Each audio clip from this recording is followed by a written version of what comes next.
I film a lot of interviews for clients, so I'm going to show you how I use the S5IIX in kind of this scenario of an interview, basic interview setup. Now, there's not going to be a whole lot going on in this room. It's not going to be an extravagant interview setup, but some of the steps that I go through with the LUMIX S5IIX, I don't know, might come in helpful for you at some point. If you're new here, my name is Caleb, and I have a ton of content on this channel about LUMIX cameras like the S5IIX, GH6, GH5. If that's something you're interested in, make sure you hit that subscribe button. There's a few different components that go into shooting an interview when I do it. First is a gray card. You want to have a gray card. Second is lighting, which we'll set up here in just a sec. And the third then is some of the settings and the features that you have on the S5IIX to make it really easy to, nail your exposure. And like I said, this is going to be very basic. So I'm going to have a key light, which I'm going to be using the SmallRig RC120D, which is a daylight colored light, and the dome with the grid.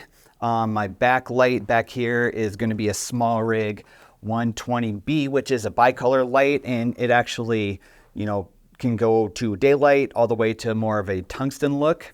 While this GH6 right here, I'm just going to be shooting this OC 21.5 inch just so I can monitor myself. And then obviously the S5IIX is the A cam. And here's some of the shoot settings I'm going to be using. So I'm going to be in Cinema 4K, 420, it's going to be a 10-bit, and I'm going to be shooting wide open at 1.8. I'm using the 35 millimeter, the S Prime series with a variable ND on it. And I kind of like the 35 millimeter for a focal length for interviews. It's a little bit wider, not quite as tight as a 50 millimeter. And there's different focal lengths, obviously, that you would use in different settings. But that's the route I'm going to take with this super simple setup for this interview. So one of the very first things I do when I step on set is kind of get my bearings. Where do we want to shoot the interview?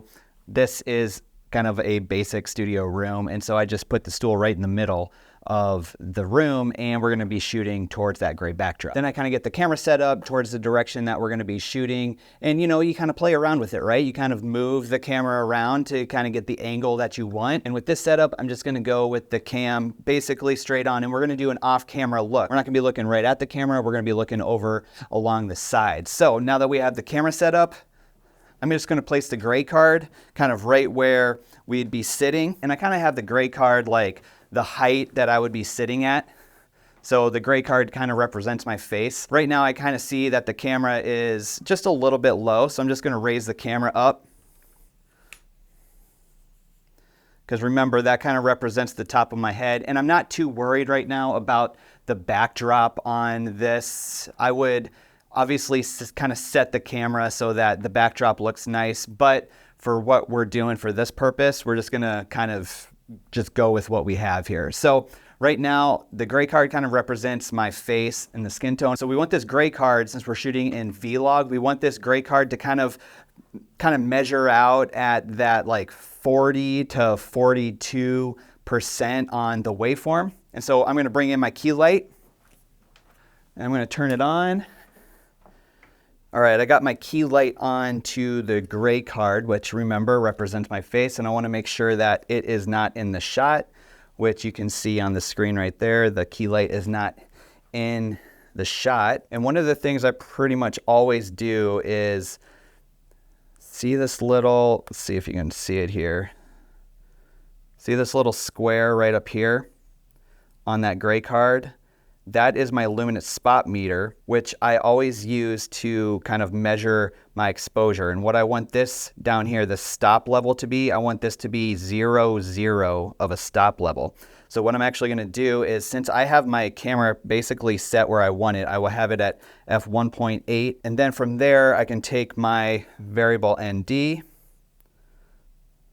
and kind of make those micro adjustments to get back to that 0.0, which represents 40% or 42% on the waveform. And then when we go over to the monitor, we see that that waveform now is at around 40%. All right, so I have my key light exposure set to where I want it. So what I'm going to do now is turn on just like a shoulder light, like a hair light, and then also a background light just to kind of light that up a little bit. And I think we'll be almost set to have our whole our whole interview ready to go after getting the mic in. So again, for the hair light, I'm using this RC120B by Small Rig, and I'm just using a small dome with the grid on there. And so that's gonna provide just a little bit of a hair light. And now you can kind of see, like, I've got the light back here, and I've got my key light that's looking pretty good. I kind of want the key light at an angle so that the shadows are kind of going down across my face like this. Again, I'm gonna do an off-camera look because whoever's doing the interview is going to be asking me questions right from there. And usually I kind of want whoever is asking questions to almost be eye level. You don't want the person being interviewed to look up like this or to look down like this. So I just kind of usually keep them eye level with whoever is in the shot being interviewed. So this is a little bit more of a centered look, and vertical video is kind of all the rage right now. So having somebody centered, especially if maybe you're shooting in open gate on the S5 II or S5 IIX, it might be a good way to go. A lot of times I go on the third line, so whatever side of the frame, I frame that person up on one of those thirds. So I've got my hair light back here. I've got my key light. Now let's light up the background just a little bit. And for this, I'm just using a CRI tube light, and I just have it laying on the ground. I'm just gonna light that background up. And like I said, it's a very simple interview setup. So let's make sure none of these other lights affect our key light. It's still exactly where we want it to be, kind of around that 40 IRE mark. Now that I have everything set up as far as the lighting and the person being interviewed, I'm gonna bring in the microphone, and this microphone I don't actually have set up, but we're gonna make it look like it is one that will be used in the actual shoot. So normally I try to stick the microphone on the side that the light is not on. And like I said, this isn't actually hooked up. We're not actually shooting an interview with this, but I just try to get it right out of frame.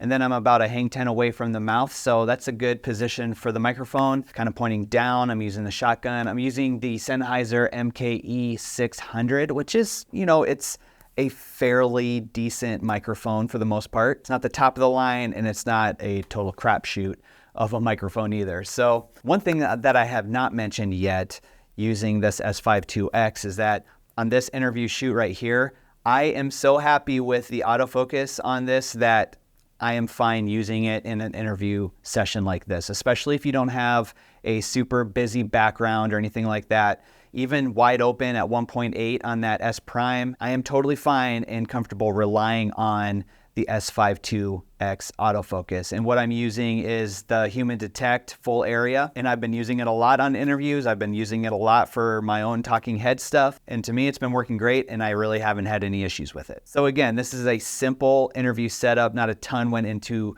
this, but this is the basic workflow that I have when I go to set up interviews for clients. Now, if there's anything that you would add to this interview process, this interview setup process, let me know down in the comments. We can get a conversation started down there. And if you want to know how I set up my S5 IIX for video, make sure you check out this video that's popping up on your screen right here. It goes through all of my settings really in under 5 minutes, as well as some bonus settings, and you can just copy all those down and set up your S5 IIX to start shooting video.